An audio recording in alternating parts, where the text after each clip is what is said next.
Everyone, my name is Harsimrat. I'm going to talk about the two articles and two videos in week 5. The Age of Enlightenment saw the emerge of a new approach to crime and punishment. This approach focused on the rational nature of man, and so it was determined that there was no need of such punishments as burning at the stakes, mutilations, etc. Indeed, through these new views of a prevalent at one time, this is eventually fell out of the favor with many people because they believed that their own religions and beliefs would not allow them to accept such a view. So there are some theories that can explain this better. First one is deterrence theory. This approach is this approach to crime and punishment was based on the Hobbes theory that was developed in 1651. He believed that man's natural state is one of the war, which he called nasty, brutish, and short. As a result, he argued that we should be governed by fears rather than love. This meant that we should punish criminals by inflicting pain on them. As long as we do that, we sure that this pain doesn't lead them to commit crime in the future. The second one is Age of Enlightenment. This was partially through the Age of Enlightenment that Beccaria developed his theory about the crime and punishment. His ideas were influenced by the experience as a judge in Italy when he was as a president. The death penalty was not an efficient and effective punishment. This is because it could be applied for criminals that have been committed yet and does not consider the social contract. People who commit crime against the government, such as murderers, can be executed without any further actions. In addition to this, exclusions can also lead to brutalization effect, which is a tendency of homicide to increase and exclusion, particularly after the highly profile executions. It can also cause more violence and aggressive nature because people are afraid of being themselves executed for their crime. This leads them to commit more crime so that they can avoid being put on the trial again. Moreover, Beccaria's proposed reforms and ideas of justice must be focused on the education and prevention of crime rather than the death penalty, because if you are aware of your actions, then you wouldn't commit crimes anymore in the future, according to him. The concept of deterrence is the cornerstone of criminal justice.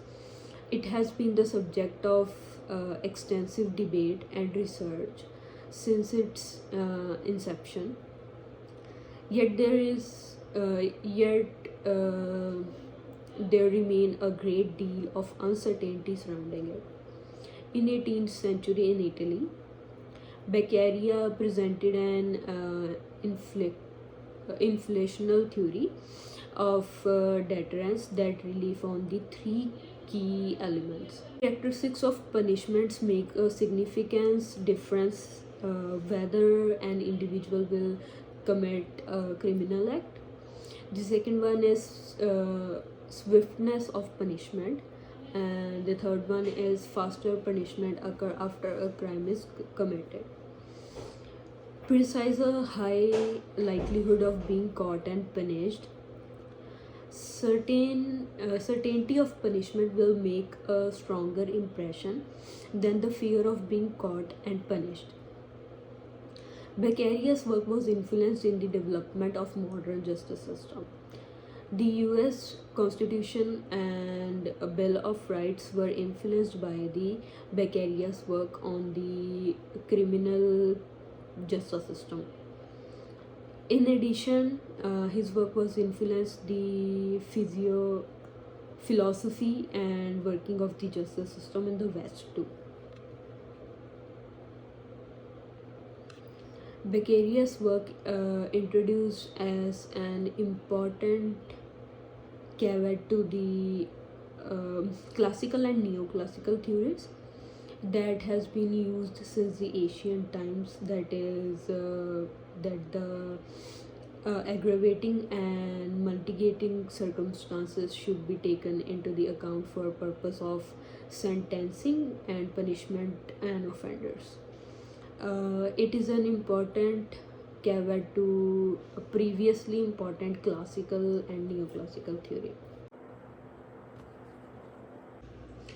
About the second video, in that Richard Wright spoke with the 86 armed robbers and 105 burglars. One of the largest ethnographic studies of working criminals ever performed was made possible by the interviews. Right, it could be difficult to grasp how criminals think when they are trying to avoid the crimes. The effectiveness of deterrence-based sensation in lowering crime has not been demonstrated by the research. Criminologist David Wright writes on people how they commit crime as a result of prior choices they have made in their life. They frequently engaged in the drug and alcohol abuse without the actual employment or any source of status. According to the Wright, typically avoided homes where they believed residents would be at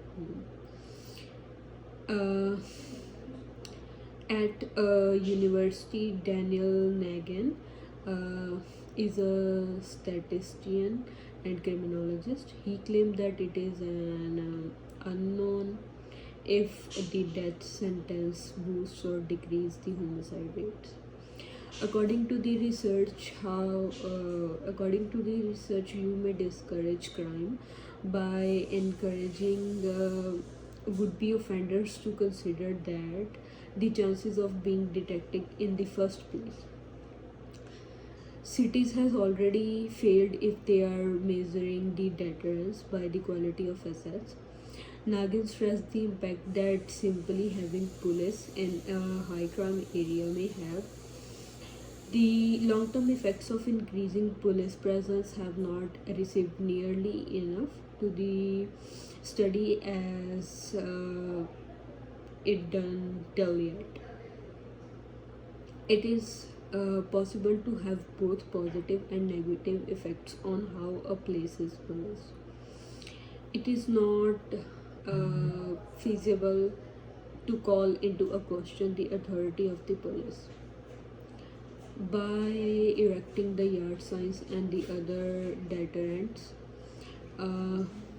the communities can try to raise the sense that they have the genuine dangers of being detected. Now, about the video of the criminal mind, the relationship between the criminology and psychology. In that video, I appreciate the professor's focus on the broader implications of the sociality and authority, and this was another excellent presentation. Criminology involves the perspective from sociology, crime physiology, psychiatry, anthropology, biology, and even law and justice. What make a behavior criminal is depend upon the politics and law according to the ancient times. The professor in this video talked about the uh, categorical deviance that has been occur that results a person to be as a criminal. That includes the identification, marketing, and making them as a different group of people, what we call criminals. So how the criminology is related to psychology can be uh, described through the unconscious sense of guilt, according to some researchers. Successful people with societal objective are frequently able to manipulate these circumstances such that their crime seems to be nothing more than original responses to the unusual stigma or stimulus. If they are well born, abusive bosses, racist judges, objectives of all these tribes, a rush came into the mind through the rivalry zones. These are expected common in the place where mass media news organizations are not held to the highest ethical or moral standards. I would adore it if all the candidates for the public office and law enforcement position had to go through the same psychological testing as it required of the offenders and the people who abuse the public's trust. A significant portion of the difficulty in defining the constitutes criminal behavior and whether it warrants sensational things is due to the inconstant application of rules. The electoral college in the United States has to be closely examined. Uh, they closely examine for any uh, anomalous trends, but that is unlikely to happen anytime soon because they are made men who expected to put loyalty above the objectivity. Additionally, I believe that our press and mass media outlets are actively working to maintain prisoners overflowing with offenders, much like the Nazi press did involves in bartend issues, deception, constant ideal qualifications, and also profoundly irrational reasoning. The owners of these sources appear to be either adapting the psychopathy and sociopathy as aim or possibly only following the orders of the people. I think so.